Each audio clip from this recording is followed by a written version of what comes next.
We are live. We're live. What's up? Hello. We'll start in a second. We'll do our intro here shortly. We're both wearing white t-shirts. We are. I just noticed.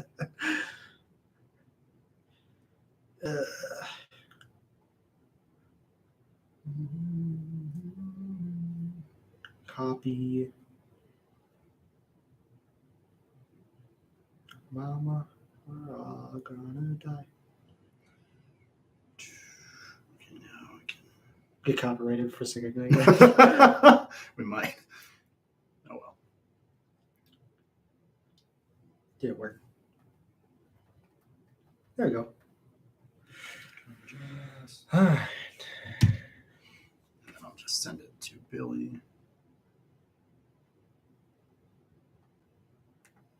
Billy. You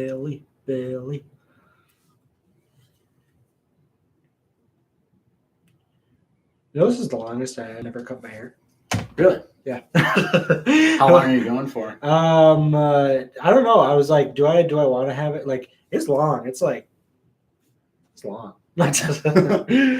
right. Hello, everybody. Welcome to the Nerdkave podcast. I'm Miles. I'm Max. And we have a lot of topics to talk about today. Well, before we start, we'll turn the light on. There we go. Besides the side rant about my hair. Well, we had a great weekend, I would have to say. Yes. So we'll do a Very little weekend recap. Do you want to take it away first? Yes. I'll tell you my story after. We went and saw My Chemical Romance. Yeah, down at the XL. Just incredible. It was my first time seeing them. It was one of my Same. bucket list bands, and I am so glad I had the opportunity to. Before they get older, and It was kind of like. It was a really chill show. I mean, it was a classic MCR show, but it was just very like I absolutely enjoyed it, and it was an experience that I'll never forget. Yeah. So yeah, Same boat for me. It was something that I don't think you really think about what you're seeing until you're it there. started. Yeah. When they came out on stage. Yeah. I was just like, oh, now we're in it. They played a lot of their classics. But they also I think they played some of their newer stuff too. Mm-hmm. Foundation of. It was a sold out show. Yeah. I was. So for people that don't live in Minnesota, the XL is probably one of our biggest venues for when you have a show, and all the seats are pretty much taken. And it was incredible. There was one point where everybody had their flashlights out and the whole arena lit up. I was like, yeah, whoa, I can see. And then everyone turns their lights off. It was dark. And I was like, oh, wow. It was really cool. Yeah, the energy was great. Mm-hmm. Gerard Way was surprisingly funny. Mm-hmm. I thought that's still really in cool. shape. They're still in shape. And, he still has it, man. He had the early 2000s look. I think we were talking about the other night where it was the long hair, the Converse, the black jeans, the Hawaiian shirt that he had on. He had the fit. Yes, he had the fit. He did. So I absolutely enjoyed it. Is there any more you would like to talk? Because I have my story that I'll tell about what happened. I mean, if you have the chance to see him, go see him because it's one of those shows that you need to see. Yeah. It's so good. Yeah. So good. So my story. So this was a cool thing. So my buddy Max, he helped me. He offered some tickets to me, and I brought a friend of mine, and we had a great time. And but we sat up a ways. So we're up in the rafters, Mm-hmm. But I was like, so they're the two openers or whatever, and during the Thursday, we're sitting up there, and I was talking. I don't know if I should tell her name on here. No, I won't do that. Talking to my friend, and I was like, you know what? Let's just go down there. And she was like, yeah, let's go. And so there's a spot down by the stage that's stage. Well, we started stage right, and then we got kicked out of those spots because that security guy was kind of an asshole. So he was because there was 5 sections there that can't be seated in. But then so after we go back up the stairs, we look across, and I'm just like, we'll just go across. Let's go across. And so right as MCR was starting, we booked it across, and we sat really close. I want to we're stage left now, and about 5 rows up or so. Does that what it look like? Yeah, like 5 rows up. around that. And perfect view. We were actually closer than the pit crowd, and we were able to see like the band come up on stage, and like the guys in the back coming back through the curtain and stuff. And we got like a perfect vantage point, perfect opportunity to take videos and pictures, and it was a great show. And not only that, I'm usually like, I've never done that before where I just like seat hopped, but I was just like, let's do it. And I was like, we're just gonna go, we're gonna do it, and then it was, whatever happens. Like, and it worked out for us. So it was like, so now I know what to do at the XL next time I see a show. Seriously. If I'm not in the pit. So I'm like, you know what, like, let's just have fun. Let's make this an experience. Everybody else is NPCs. Let's make us the main characters tonight. Yeah, it was so cool when you told me that, because we called after the show was over, and you were like, "Yeah, we were like really close to the stage." I'm like, "How'd you manage to do that?" Listen, I talked my way up the ladder. I'm kidding. No, it was just literally like, I've been like.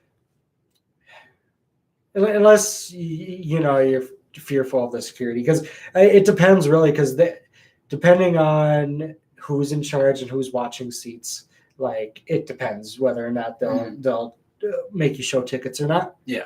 Like I said, the first security guard told us no, but then we went over. We didn't even get talking to the whole night, so it was just like those tickets are probably like well over what we paid. Oh, those ones, yeah, like. The general admission, or I can't remember if it was general like admission or like that or something. That area there. Well, so when I think the seats that you ended up sitting in, if I remember correctly, from when I was buying the tickets initially, those were like 600. So you did well. Yep, I was just let's go. So yeah, dude, no, it was an amazing time, and. That one of the bands I was like really honestly just wanted to see once in my life, and it was awesome, and I enjoyed it. And like now I have another story to tell. I saw Corn and Breaking Benjamin there when I was in GA, and I was right up at the gate. This one I got good vantage point for MCR, and I got to see them and have just an experience. Like for me, making an experience, that's what's important. And like I don't settle for less than. I'm sorry. I have an ego. So it's like I just do whatever I'm like feeling in that moment. When we were sitting up way up there, I was like, fuck it. Yeah, cheers to that. Cheers to that. So, but yeah, no, it was a great show, and I'm glad you had fun. And like we got out. Okay, we parked. There's an exit ramp, or the car garage like across the street. It costs like $30 to park there, and we were on the top floor, so we didn't have to worry about people backing out behind us. We were just like, nice. Whoop, go down the chute and get out of there. We got out of there super quick. Yeah, when you were like, yeah, we're in the car. It was like, when you called. That was when my sister and I had just like gotten across the street. Out of it was like, yeah, I'm already like out of St. Paul. Yeah. I ended up getting one of their tour shirts too, because so like where we were sitting, we came down the stair area, like the escalator it was stairs on that side, escalator when you went up. Yep. And we took a left, and there was just a merch table with like fewer items, but it was probably like 5 different shirts and like a banner or something. And the guy was there, and we just stood in line for like 15 seconds, and then we got the shirts. Yeah, that was an impulse buy. I wanted merch, but I was a broke boy that night. And I was like, shit. So I was just like, I'm glad I'm here. I'm glad they didn't even scan our tickets. Like, so what happened was we went through security. And then we just like kept walking, and we didn't even realize that people were scanning the tickets, and we just like walked past them, and nobody said anything. I was like, and then a friend was like, were we supposed to get our ticket scanned? And I was like, oh yeah. And then I looked behind us, like, oh, we're just okay. We just walked past them. I guess because of the mix, just how many people there were, we just kind of got like mixed in with the crowd and just walked past everybody, and we were in, and we didn't. So they didn't scan our tickets. We were there, and we are just like, just throw it out. We just throw out the night. Let's just have fun. Yeah. That's kind of what my headspace was. That's great. I love that. Mm-hmm. Yeah, that's all I got for MCR. Yeah, it was a great show. If you ever are debating on going to an MCR show, don't debate. You just go. Mm-hmm. And like, exactly. Yep. And don't, it was. It was a special night, so I'll leave it at that. And it was just, if you get the chance to see him, they're great. Gerard Way, he sounded beautiful, still beautiful to this day. Is the right and word. Every song, he could still scream. He still has it. Like and just like his vocal range and all that, he still has it. Yeah. It's amazing to see, and like I'm wishing them the best in what they do next. And this was their like reunion tour. Yeah, 10 years. Yeah, so it was great. Absolutely great. So incredible. What was our next topic? What did we have?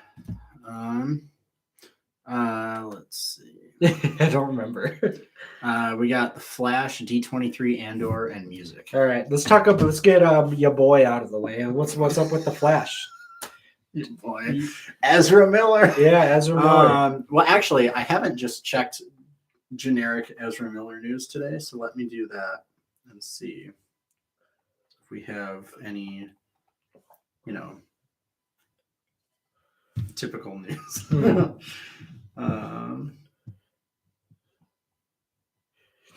The Miller. The title of this article: How do you solve a problem like Ezra Miller? You don't. So the big kind of leak, I don't know if it initially came from them. What's that name again? It has Sunshine in it. Sunshine. It's like hello,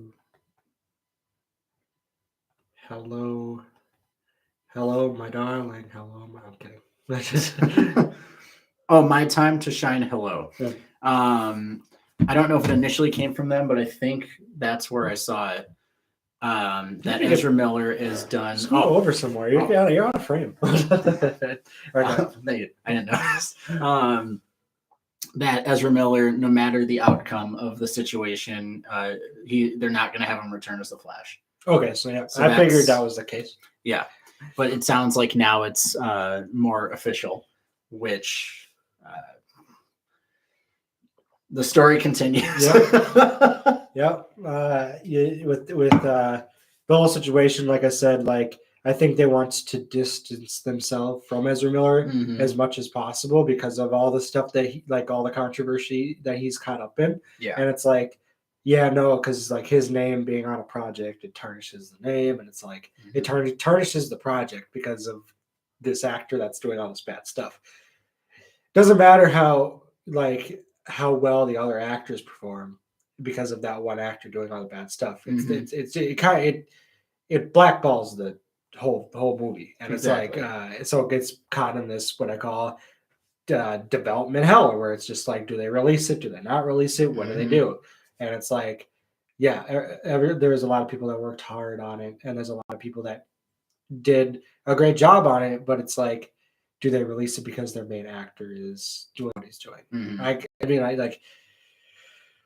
think we talked about it before, where it's like you can release the disclaimer, let that go, let it be a piece of art for people to watch if they want to watch it.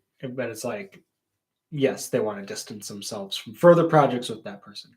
So totally understandable. Yeah, there's the Ezra Miller update. Not a whole lot, but the fact that and the big thing is that it's coming from reliable leakers too. So it's not like someone just goes on there and they post it. It's like these people have connections, so Yep. like they know things, and we'll see what Warner Brothers does from here.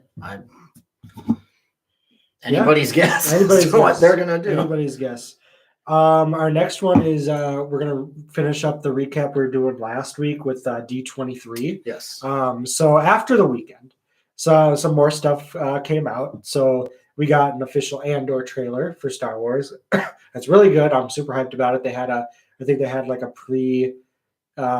release event or whatever. All the actors and stuff went to. They usually do that before the show actually comes out. Cool. I heard it did really well, so I'm excited for that. There are people like dressed up as Andor, and it was a whole big event. I absolutely love that stuff.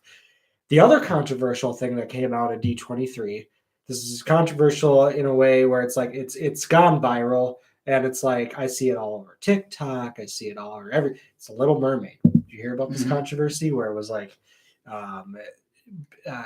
the main actress, what was her name?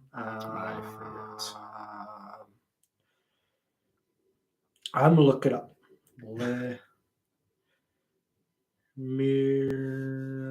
Mermaid. There we go. No service. I don't know. Give it a shot. Okay, Little Mermaid live action. I'll send the link to a few other people who are doing that. Let's see.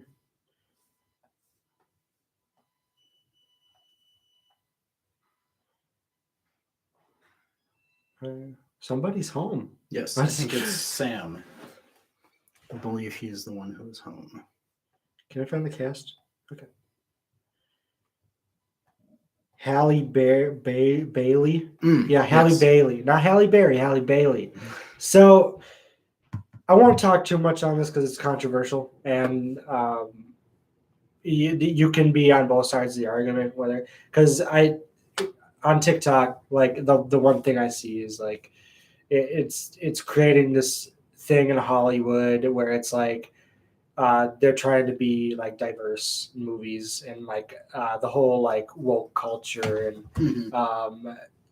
and like they're trying to be exclusive to certain groups and all that stuff where it's like I'm not the only one making this argument. Like there's been a lot of people that have spoken up about it where it's just like it seems like a lot of people's agendas are getting pushed into movies, whether it's race or rights or anything like that, where it's like they're shoehorning things into movies for their own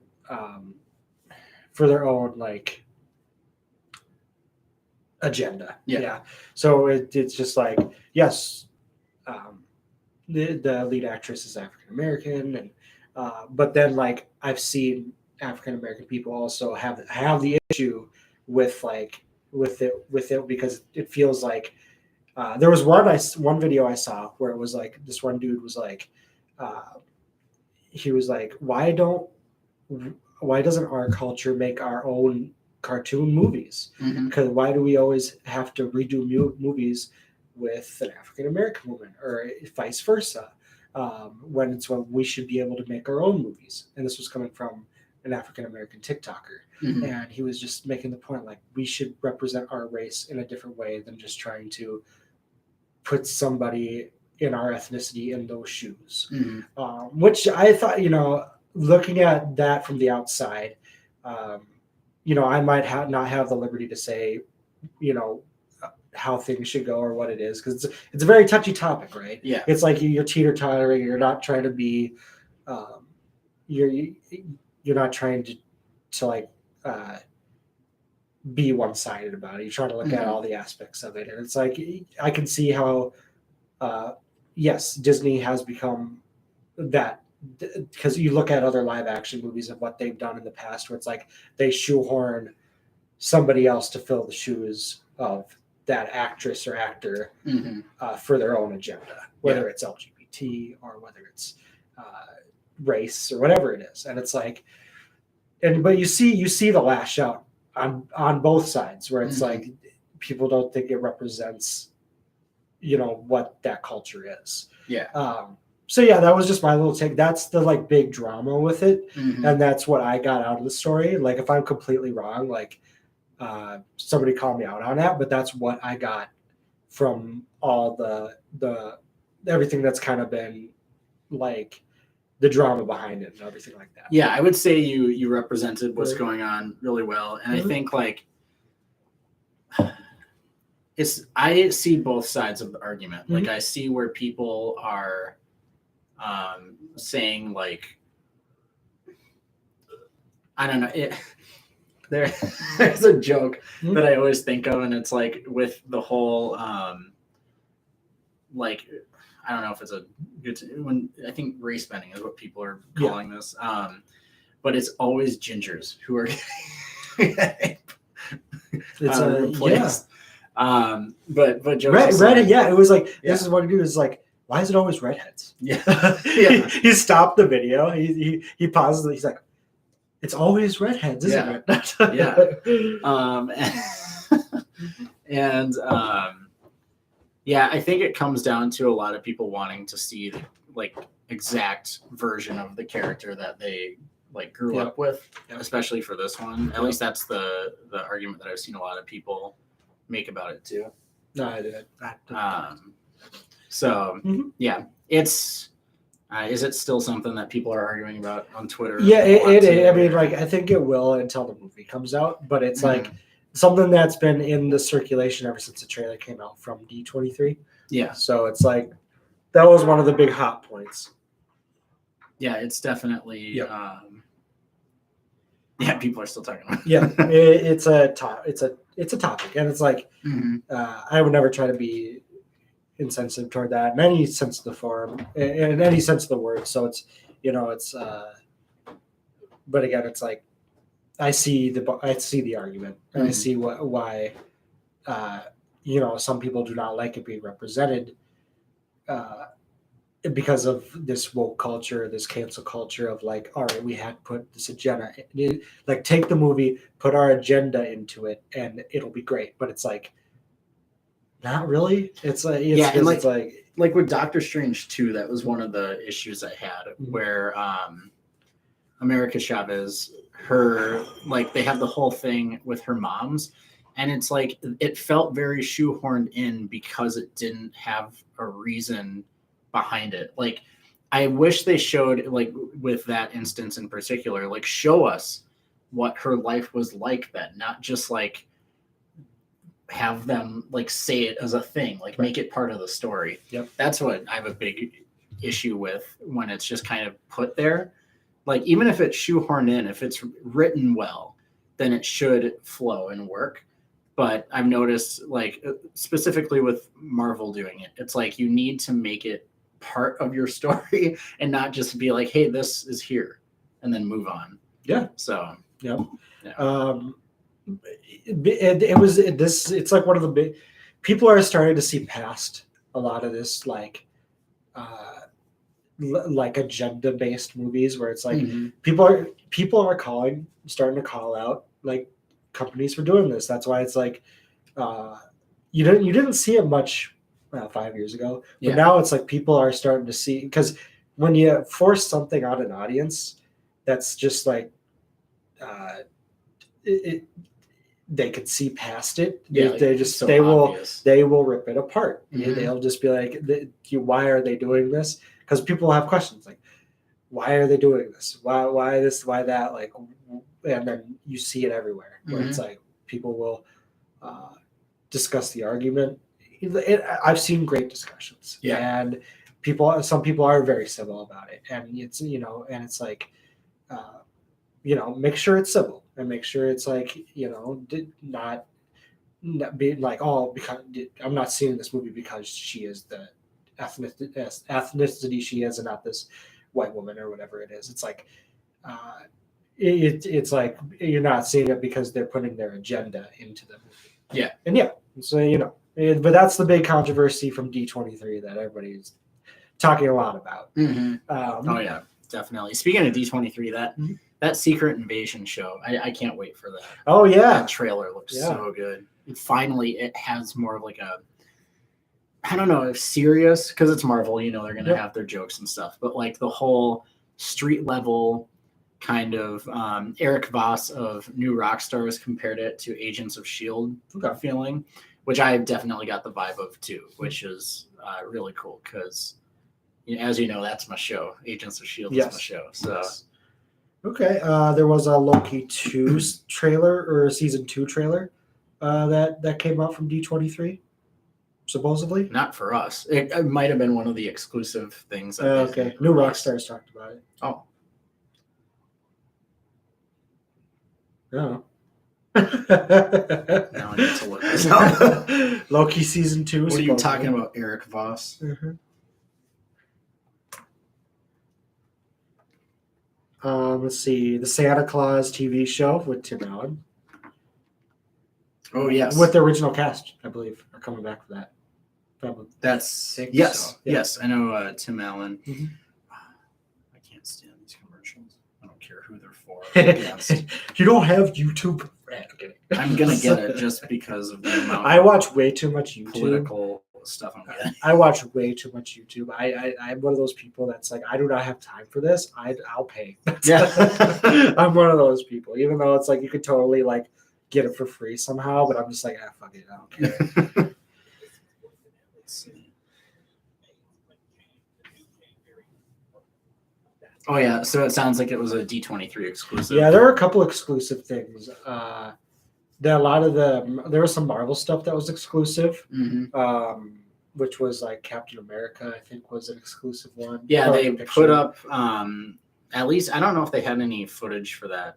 Yeah, because I don't think that's even. A lot of Marvel games are coming out. Yeah. Yep. I'm still a Spider-Man guy. I think Spider-Man is the best Marvel game that they've ever produced. Now, here's the argument. I was actually thinking about this the other night because I watched a Spider-Man 2 making of, like back in the early 2000s and it was like there was a guy that made a good point. He was like, I don't know why, but Spider-Man for the Marvel movies, or well, it was originally Sony.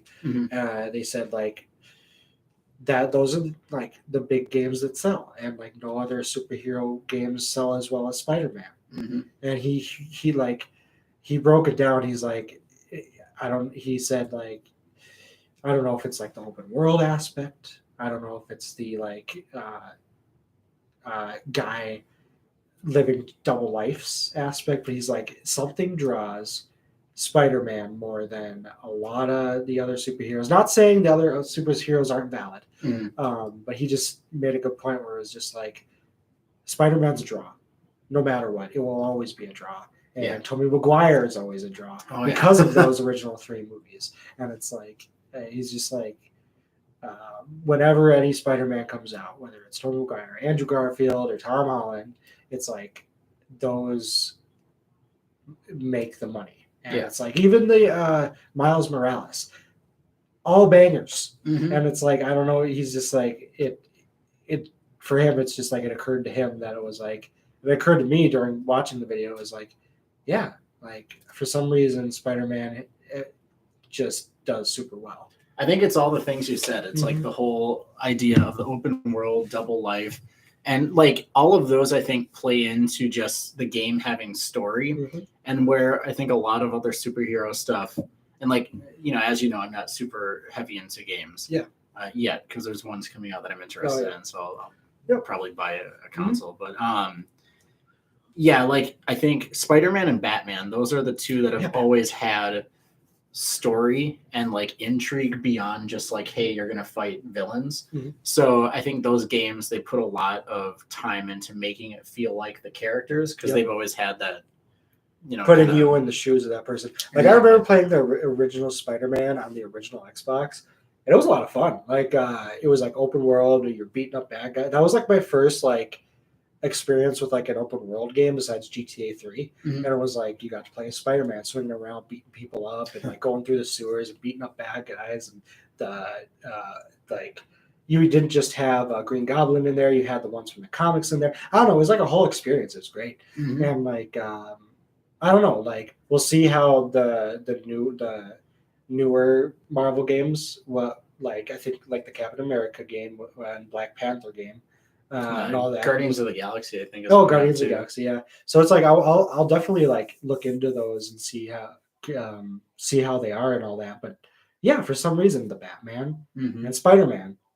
I don't know. I think it's like a weird link people can have with those characters of like being able to put themselves in those shoes rather than like Tony Stark with billions of dollars and being Iron Man. Even though Iron Man's games were great back in the day, I played Iron Man 2, that game when that came out years ago. So Yeah, but cool. for some reason, yeah, Batman and Spider-Man.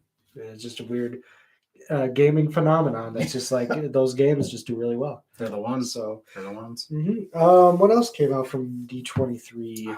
I still have to watch the Mandalorian trailer. Oh yeah, I haven't done Mandalorian that yet. trailer. I got some Tons of Star Wars stuff to watch. There is Tales of the Jedi, which is like it's like a prequel. So they'll talk about like Ahsoka growing. They're like little mini tales, but they're in the Clone Wars animations.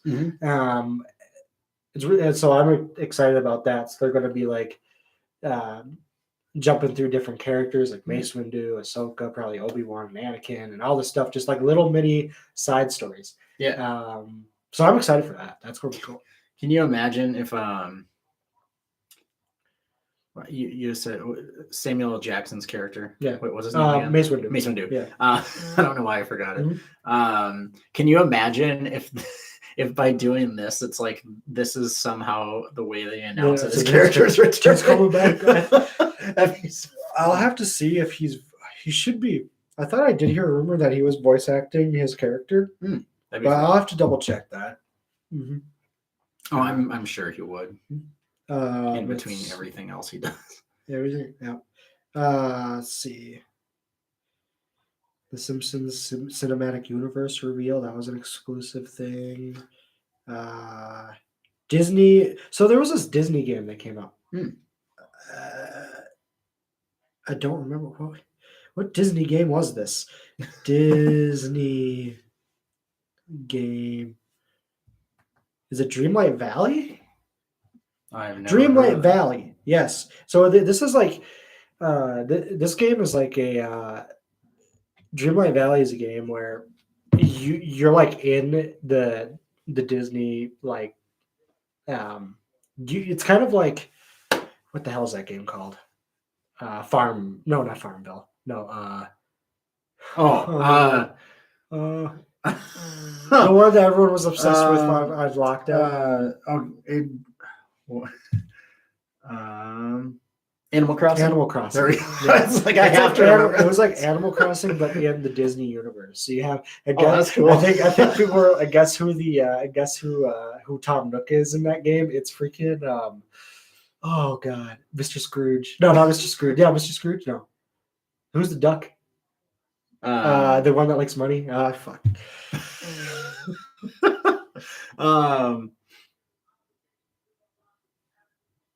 I would think it would be Scrooge. No, not Scrooge. It's not. He played Mr. Scrooge, but it's not Scrooge. Oh, the duck's actual name you're asking about. Scrooge McDuck. Old duck.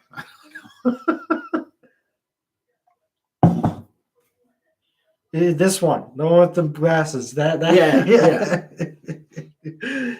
yeah. Scrooge McDuck is what he's called, I think. Yeah. he's Tom Nook. He's the one that takes all your money. So I found that pretty funny. I heard it's pretty chillax. So yeah. I thought that was cool. They made something like that. It was like you put yourself in that, and I was watching some gameplay of it. People seem to have fun with it. So nice. That's pretty cool. Yeah. I don't know what else they had from D23. I mean, I think that was probably like the main Tron stuff. Let's see. Marvel Studios, no. Matilda trailer 2022. I heard a new Matilda's coming out. Harry Potter and the Cursed Child by Warner Brothers. This is fake. I don't know. I think it is fake. Okay, I was about to say. Speaking of which, though, Daniel Radcliffe is going to play Weird Al. Yes, that's so excited for that. I was like, dude, he's perfect for it. He would be. I'll definitely love that shit. It's so funny to me though, because Daniel Radcliffe is like what 5'6", and Weird Al is like 6'3" Mhm. or something like that. But good casting. Oh, yeah, I really would say good like casting. if it was anyone, it like Daniel Radcliffe. Mhm. Definitely, I think like he's an amazing actor, and him branching out from Harry Potter, like watching his growth as an actor is just amazing because I grew up Yeah. with that kid, Oh yeah, and I did like too. and just seeing him like from this little kid from Sorcerer's Stone that I watched when I was a kid to like now seeing his career and what he wants to do is just incredible. And like being cast as Weird Al, that's going to be so funny. Have you seen the trailer for I it? did, yeah. I cannot get over it. I'm Because so excited. my dad really likes Weird Al, and I was like, "Dad, did you hear about the new trailer?" He's like, "Oh yeah." I was like, "Dude, perfect casting, I would say." Oh yeah, I'm so excited for that. Definitely gonna see that one in theaters. Definitely. What else? I think that was it for D23. Yeah, and then we have, I guess, Andor. Andor, the trailer. the trailer. So there's a bunch of Star Wars projects coming out. There's like the other project that they talked about was that it was like they were going to make a season 2 of that anime one. I don't remember the name of because I don't know. Star Wars. I can't remember the name either. I know when you say it, I'm gonna be like, oh yeah, that's what it is. Nope. I can picture the logo, but I can't picture or like the look of the logo. Star Wars. What was it called? Anime. Visions. There, yeah. Visions, Yep. season 2. Yeah. So that's gonna be cool. And then I think I said last time, Bad Batch got pushed back to next year. So there's a lot of projects, Star Wars projects coming out next year that I know. But I know Andor, and then Mandalorian's I think in March or something. Then we got just a bunch because the trailer for Mandalorian, yeah, yes, yep, and I'm gonna have to watch that as soon as we're done. I keep forgetting.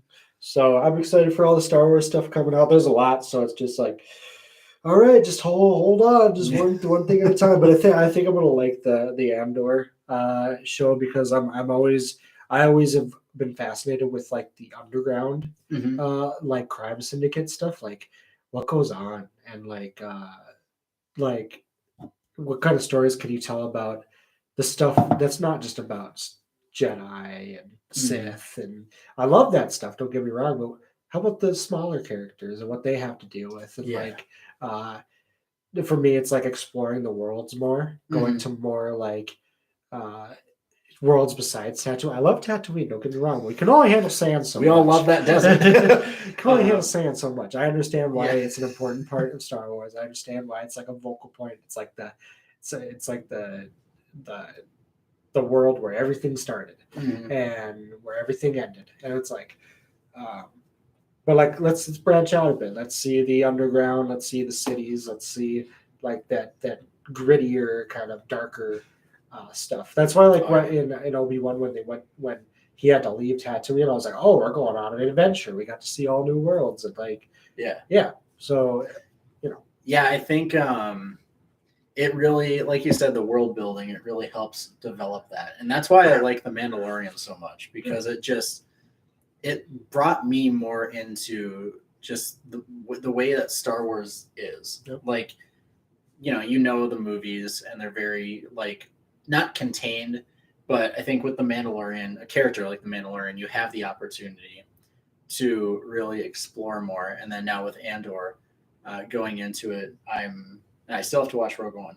Yep, yes you do. But yeah, like just I'm excited that you say it's like darker. I just like the reason why I liked Rogue One was just the story itself was just like that was perfect, and we can lead on like that was a perfect like middle movie between episode 3 and episode 4, where it was like you saw what happened to that team. And it was like they gave everything for those plans. So it's like, it was cool. Yeah, that's really cool. I'm excited. And same with like Solo.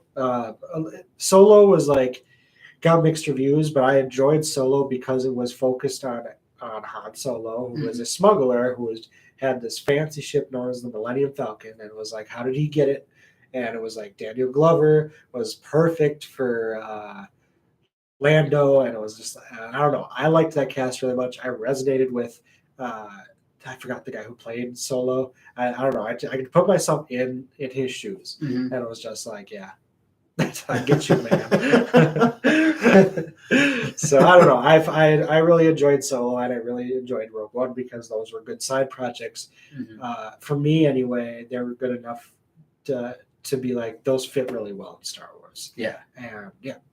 I think because they're realized stories, and it's cool with Star Wars because they're always going to have connections to the main storyline, but having stuff that can be its own thing while understanding that storyline is still there it's just really cool. It's like any sort of Star Wars media. It's like make your own story, but you could tie in references with like lines or whatever. You could be make a little smart little like what is it? I have a bad feeling about this. Just that line, you know where it comes from. You just need that line, and you don't have to have like a whole tie-in to all the other movies or anything. Just have one or two lines, or just like one word that'll just be like, oh yeah, yep, okay, yeah. I understand you now. And then there's the sequel trilogy with the best line ever written in cinema. Yeah. Somehow Palpatine returned. I will never get over that. Somehow. Because that was before I watched that movie. I saw the memes of it, and I was like, huh. But then I watched it, and I was like, oh, it is as bad as it seems. Like, there's so many. There were the one. What was it? The one quote I love is from the prequels was "Let the past die, kill it if you have to," because that's like. If I ever think about, sometimes when I'm like deep in thought about something like in the past, I'll be like, let the past die, kill it if you have to. And then I'll forget about it. That's a good line. Right it really is, because I don't know. It's just like when like things become newer and technology starts to grow and stuff, and you think, oh man, like wouldn't it be cool? Just like back in the day when we just had barely anything. It's like, no. I think we're doing fantastic. I think technology, because it's like, oh man, remember all those flip phones we had? I was like, no, those suck. Let the past die. So sometimes, just that line will come up randomly in my thoughts, where it's like the things we thought were cool. Sometimes you look back and then, no, they weren't actually that cool. And sometimes it is nostalgic, where we get, oh, that nostalgic thing or whatever. But it's like, was it really that good? Yeah. It's like the scene back in the early 2010, 2009 scene Something era, there, where it was like it was cringy, but then it's like we then as we get older, you start to like it again. Yeah. But then you look back like, oh man, can we go back to those 2010, 2009 days? It's like, let's not. Yeah. Let's just stay in what is cool. Like we can have like a new scene era where it's not like we don't have to wear all that stuff we did back in 2010. It's like, that's what you need to do with your hair. You have those feather things. But it's like when you look back on certain things, you're like, it is nostalgia talking, and it's like sometimes it's not always the best when you look back at it. You're like, ooh, it would be cool, but would it be cool? It was fun to reminisce, but how about no? How about no? So I would say like the best times to think about when it came to like just like culture, I guess, would be yes, those early 2000s where it was like music was more grittier and more like you had a lot more bands. I would say just the band scene and having them in like top 40 lineups and having like Linkin Park at number 1 or like Green Day at number 1 on the charts. It's just like, that's insane, because it's hard to even get to that point now. I'd say it's making definitely a resurgence now. I hear a lot more like Gale, like where it is that sort of like darker music coming back, but it's in a different way. It's not like that new metal or metal scene. It's more like it is a like an emo scene, but it's different. Where it's like yeah. yeah. I think for with the whole pop punk thing, it seems like they're really taking not so much like the kind of pop punk where it's like, you know, Blink-182, Newfound Glory, where it's very much like you know, skateboarding, kind of like skater punk. Yes. They're taking the aspects of it that are more grandiose, but putting it through like a poppier filter. Yeah. And I think that's cool because it's reinventing the sound for now. Mm-hmm. And yes, as with everything, there's people who are like, "Oh, this isn't pop punk." Mm-hmm. It's just don't listen to it if you don't like it. It's like I enjoy. I guess we'll just move right into music now. We're already here. D23 is we're good. Yeah. Okay. But yes, so like I totally agree. Where it's like just enjoy the music people put out. You could Kane Brown. He's a very big country singer, but he recently came out with a song called shit. I have to look it up. Sorry.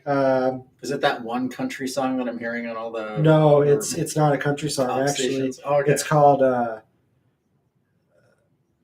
Grand, and that's a really good song. And it's like it's not even country. It's like a emotional pop song with like guitars and I don't know. It's pretty cool. It sounds like a Black Bear song, honestly. Really? Yeah. Okay. It sounds like a Black Bear song, and like, but he's done a song with Black Bear before called Memory, and that one's not even a country song, but it's like you could see. But my point is you can have somebody do just not one genre of music. They can switch it up, and it's like you see that a lot today, and like that's just like that's totally cool because you switch it up and you can like have people from different elements like look into your music, and it's like you're like, okay, I don't like that song as much, but I like this song. You can go through so many people's libraries now because you don't know what their sound is. Yeah, and it's just like, oh man, this song's really really good, and then you're like, oh, this one's all right, but it's like you can enjoy. I think like enjoying music for me, it's all about storytelling, but I don't know. I just see myself enjoying music a lot more because of people switching it up, and it's just like they can just go with whatever they're feeling like. Yeah, and I think kind of going off of that, it's like what I think it was Mark Hoppus from Blink-182 who said it, that there's not really a genre anymore. It's like there's elements of things that are more popular than others, but there's no like this is rock, this is pop, this is folk or whatever. It's like they're all kind of trickling into each other, which is allowing people to do what they want to. I think it's just very creative. It's really creative. And I'm glad because like something that I struggled with when I was writing music, 5 years ago, it was like, what sound does the project have?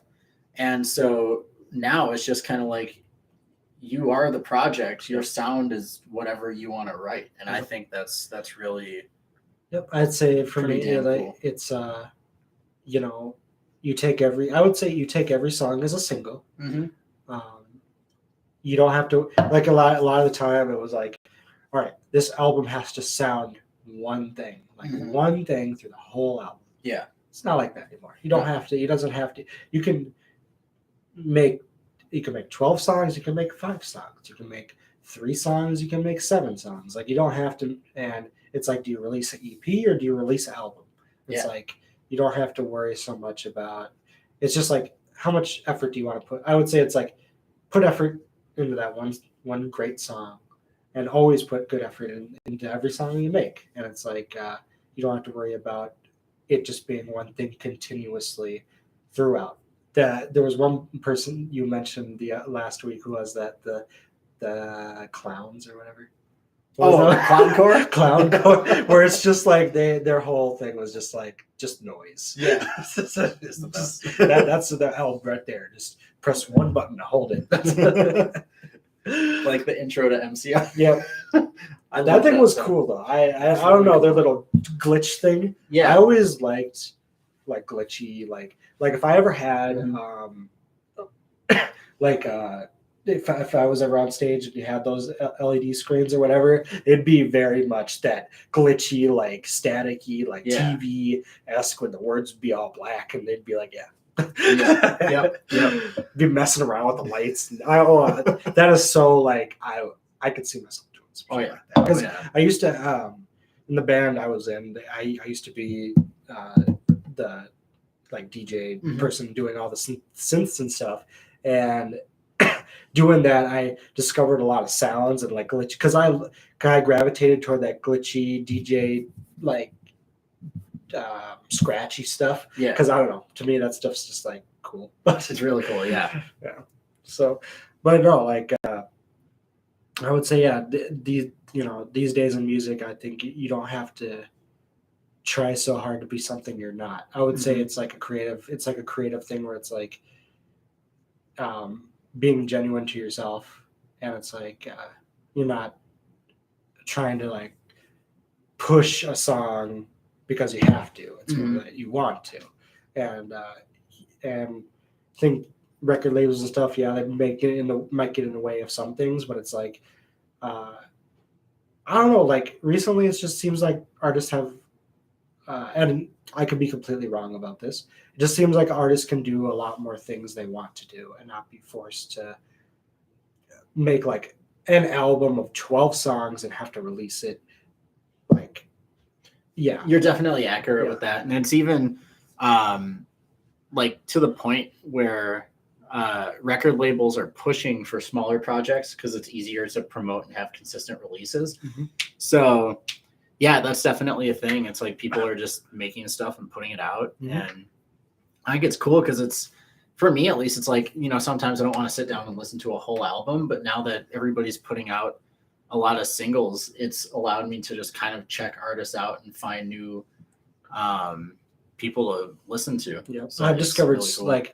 I just discovered so many like emo rock bands because of what I listen to, and then my new music weekly, I'll go through and listen just to like see what people are experimenting with, and like I'll listen to like certain things that there's certain songs that are really good for me, and then there's some songs that are there's like a weird line. Some things are too heavy for me, where it's like I love heavy stuff, don't get me wrong, but then there's things that are way too heavy, and I'm just like, whoa, hold on a second, bring me back. So it really depends, but it's like I love everything that I've heard, and especially with this new resurgence of like I've just hear a lot more just like emo pop metal or like rock or something like that, whatever.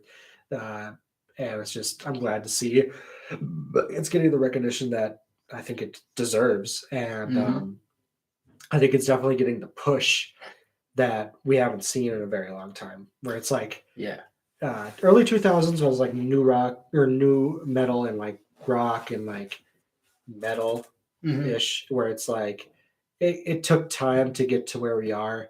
And I don't know, it's like a weird mix of like, now it's a weird mix of like punk, emo, rock. I don't know. Just sort of like a interesting time. Yeah, it's just so cool because like, it's creeping back in ways that are unexpected. So like Charlie Puth's new song. Oh yeah, his new album.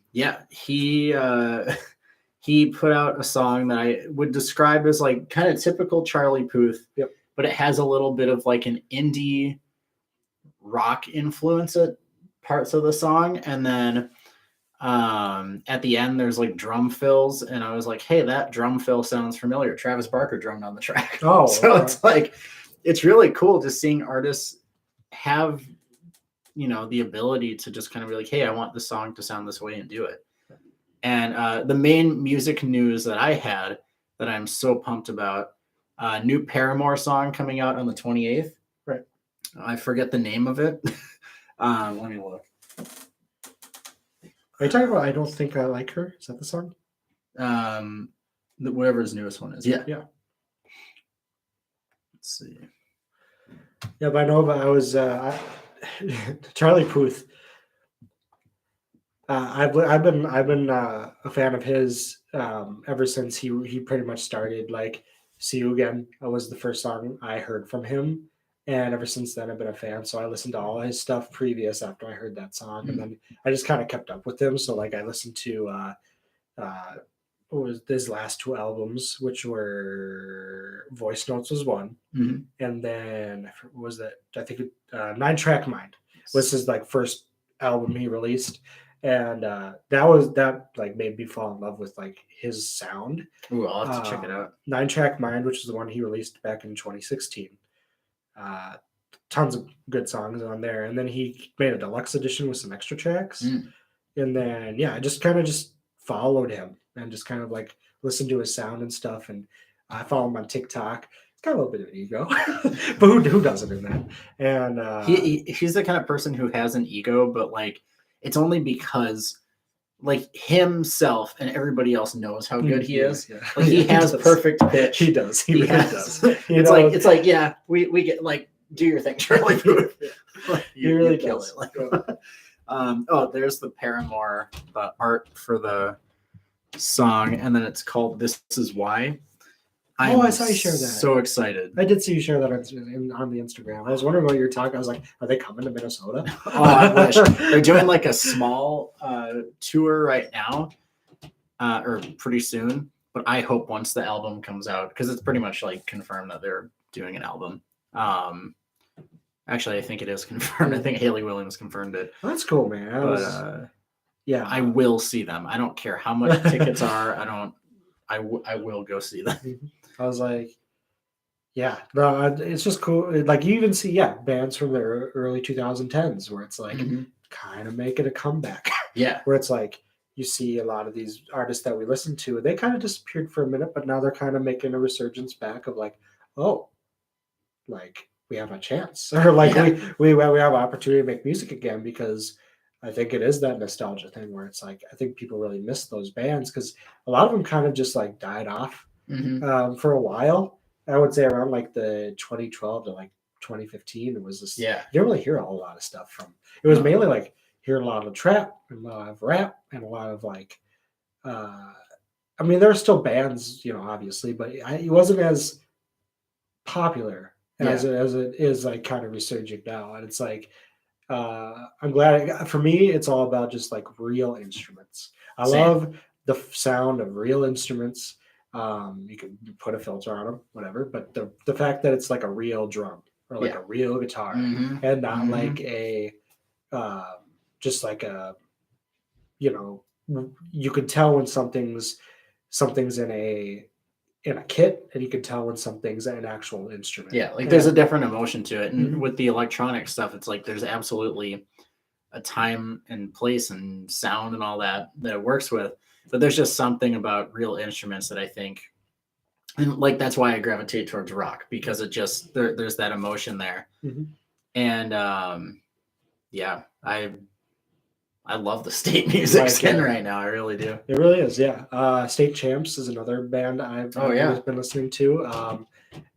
Whenever I'm hanging out with Eric, he'll play like a guitar fill. He was sending me some stuff the other day, or a couple weeks ago, and like he was just sending me some stuff he's been playing or whatever, and like. Just like for me, like I'm a sucker for like guitar solos. I'm also a sucker for like drum fills and like I don't know, just like I Prevail came out with a new song. The last album they put out was like 2016 or something like that. So you're right, like all these artists are coming back from just like it was just like a weird like there was a time, and I just noticed it, where it was just like rock just kind of just went away for a bit. It wasn't like completely gone, but it wasn't nearly as like as wasn't as like there prevalent in the charts or just anything really. And I think part of that has to do with not like a lack of creativity, but I think a lot of artists that were popular with rock either kind of fell off, or they were putting out stuff that kind of sounded the same. So there wasn't excitement to it anymore. But now that the sound is actually changing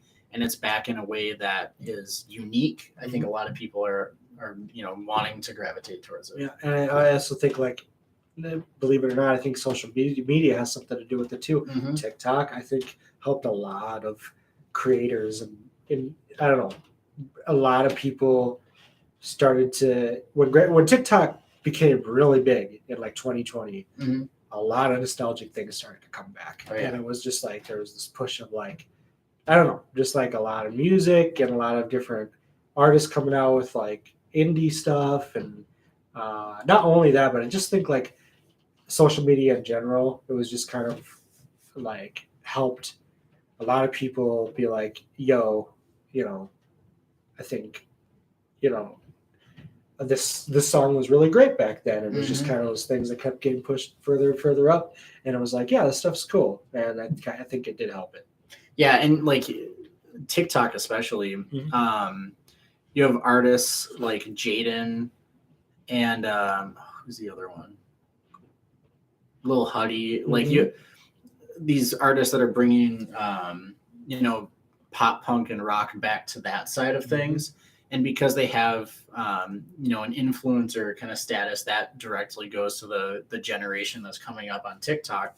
So it's like it's just so cool how in different areas of life, like that nostalgia thing is kind of it's here. Like it's like present. living in this moment, I'm enjoying what music has like definitely starting to become. Yeah. And it's like, yes, maybe eventually, hopefully not anytime soon, it will go away again. But history always repeats itself. Yes. History will always repeat itself till the day this place is gone. And it's like there'll be moments of resurgence, there'll be moments where it dies, and it's like there'll be trends and all that, and then it will die out. But it's like,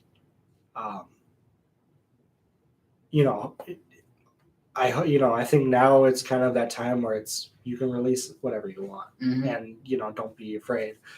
Yeah, I think we're gonna see a lot of new genres spring up because I was having a conversation with one of my roommates yesterday about like he was like, where do you see music going in 20 years?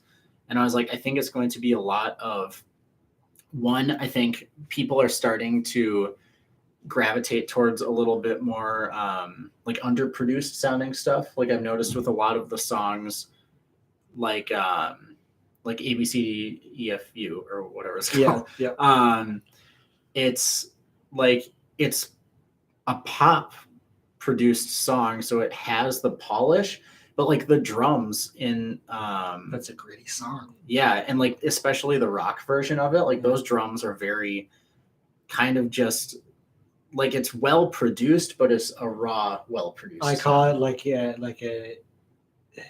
the whole like emo or the emotional like feel of the music where it's like the drums and the like the distorted guitar, but it's not too like outshine. It doesn't outshine that pop element of it. It's really weird, but I recognize it. I see what like even Billie Eilish and like Demi Lovato and like that sound. There's a sound there that I get and I see it, and it's like an emo kind of mix with like a pop and like a rock thing, but it's not actually rock, but it's like I don't know. Yeah, I'm very curious as to what Billie Eilish's music is going to sound like from here on out, because she had, she kind of on her album moved away from the darker feel of things, and then the 29th and TV, or no, the 30th. What is it? The 30th and TV, her latest singles, those were very acoustic guitar driven. So it's like I'm just curious, and like that's another example of artists just kind of doing what they want. It's like, if it was 5 years ago, she probably would have had to stay in that darker lane because that's what got her success. I'm very interested in Taylor Swift's album because I don't know where. I don't know. I honestly do not know where she's going to go. So Jack Antonoff, she put out on TikTok like I wouldn't really call it a making of. I think it's called The Making of Midnight or like behind the scenes or something, but it's really just like 20 seconds of short clips of different things. But Jack Antonoff was in the room, so it's, I think, going to have somewhat of a poppier feel than her recent ones, Evermore and Folklore, because Jack Antonoff, like he was the one who produced 1989 Reputation. I think he was on Red for some of it. But and Lover, So I think it's going to have a little bit more of a poppy feel to it, but I really think it's going to be based on the album art and the description with it. Like I think she's going to go darker than she ever has in sound. Yeah. I hope at least. Hope. Like I really want to hear more songs. Have you heard her song "Haunted" from? I think it was on Speak Now. I want to say yes, but I'll probably have to listen to it after this podcast. It's very I don't know. It almost lyrically has like an Alkaline Trio kind of feel to it, and it's like a straight up kind of rock song, I would say. Okay. So I definitely think there's going to be at least one song like that. I feel like I've heard the song before. I swear to God, because I know the name, but I just don't remember it. Yeah, that album I cannot wait. The art has me so interested, like with the lighter and then the heavier makeup makes me think it's going to be like we're gonna get a little bit of emo Taylor. I hope. I just have a feeling about this album. I think it's going to be my favorite one she's put out. About it. I'm ready to listen to it. If not, if it's just her being her, I'm totally cool with that. Mm-hmm. But I would love to see the side of her of that. That'd be really fucking dope. Yeah, yeah. So excited for it. So yeah, like I'm just excited for where music is. I'm absolutely just like seeing how creative people are being. It's inspiring. It's really inspiring. It's like I can't wait to see like you see these artists that did just do pop music, like Demi Lovato, or and just went back into it like because they wanted to. Yeah, and it's like wow. I got a feeling. I don't know why, but I just have a feeling that Ed Sheeran is going to put out some kind of rock sounding song, and it's gonna. Because like he did that collab with Bring Me the Horizon. That's right. Yeah, and like they did it live on stage. And it was just like, dude, Ed Sheeran could do anything. Like he's one of those guys because he made. Speaking of that, I was going to bring that up. That one collab album he made. That's a perfect example, and that's kind of where I pinpointed where music is changing because he made that album. Every element is in that album. Yeah, it's really cool. He killed it with that. And it's like after that album, I saw a lot, and there was probably elements before that, but that album specifically for me, after that, it was like I saw a change in music, and I was like, yes, you can make anything you want. Yeah, like and Ed Sheeran, obviously, he's one of he collaborated with Eminem. He's collaborated with, Bring Me the Horizon. He can literally do anything. Bruno Mars. Yeah. He can make a pop song. He can make a rap song. He can make a rock song. He can go anywhere he wants. And I think people will enjoy it. So I definitely will. Oh, yeah. So I will too. Yeah, man. Let's talk about, I guess, our songs of the week. Famous Last Words by MCR is all I've been listening to today. Okay. I got a lot of Taylor Swift in the mix. I would say Lover in particular. I always liked that album, but I was drumming to some of the songs earlier, and I was like, this is a really good album. Like, I need to listen to the whole thing again because what was the song? Afterglow? That one is just, it's airy, but there's like a tom in there that's very kind of wide, and it adds like impact to the song, and it's just really cool sounding. I've been listening to a lot of Paramore and Matt Skiba and the Secrets, and I think that's like those are the only artists I've been listening to right now. Yeah, MCR for me. I made the set list for the show, so I listened to all that after the show. It was great. I'm gonna have to find that. That's just on your Spotify. Yep, it's on Spotify. And then I got two songs I recommend. One song by Huddy is "All the Things I Hate About You." I don't know if you heard that song. It's great. it's a song. Play it super quietly. Yeah, all the things I hate about you. I know I've heard it, but I can't remember what it sounds like. Because trust me, it's a me song. You'll know.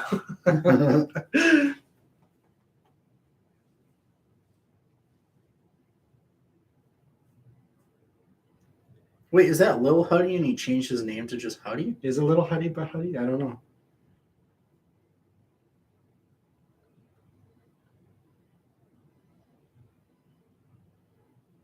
Wait, I need to find out now because I'm curious. Yeah, I think it is him. He just goes by Huddy now. Yeah. Yep. Interesting. I think I like the song.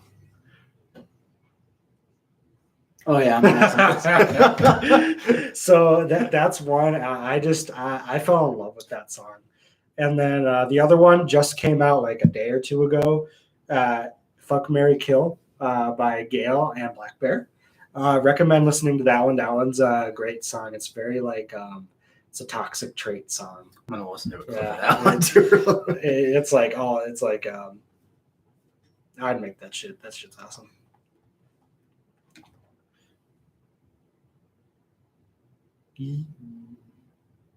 FMY. It just came out, so it might. Yep, that one. I have like a. Skip a little bit in so I can. Yeah, there's that raw kind of sounding. Like that weird, it's like the emo weird sound. That's just like I hear it in a lot of the songs. Like in that, like it's like a weird. Like genre where it's like it's a weird, like I would almost say it's like a Travis Barker kind of feel where it's like a weird, it's like a static but not really a static. It's like I don't know. Definitely that kind of like Blink-182 Untitled, very like roomy feel to the drums. Like I fell in love with that sound. Actually, because at ABCD, that was like one of the first times I heard kind of that sound where it was very different and like but it was darker and it was like I can they played it on the radio, so it was like a lot. They got to number one. And it was like that's the kind of music that on an emotional level that's I don't know, just very inspiring. So it's like it's very just like I like the storytelling of like the toxic relationships mixed with like the just like this emotional storytelling of like I love you but I hate you. And like it's just like I don't know, for me like that sort of storytelling I don't know, resonates with me really a lot. So same Yeah, that's all I got. This was a great episode. It really was. I think like musically just being inspired, so it's I'm just excited for that. So it's but other than that, we appreciate everybody for watching and listening. I saw some people pop in. But other than that, you guys have a great night. This has been the Nerdkave podcast. I'm Miles. I'm Max. We'll see you next time. Have a good one. Have a good one.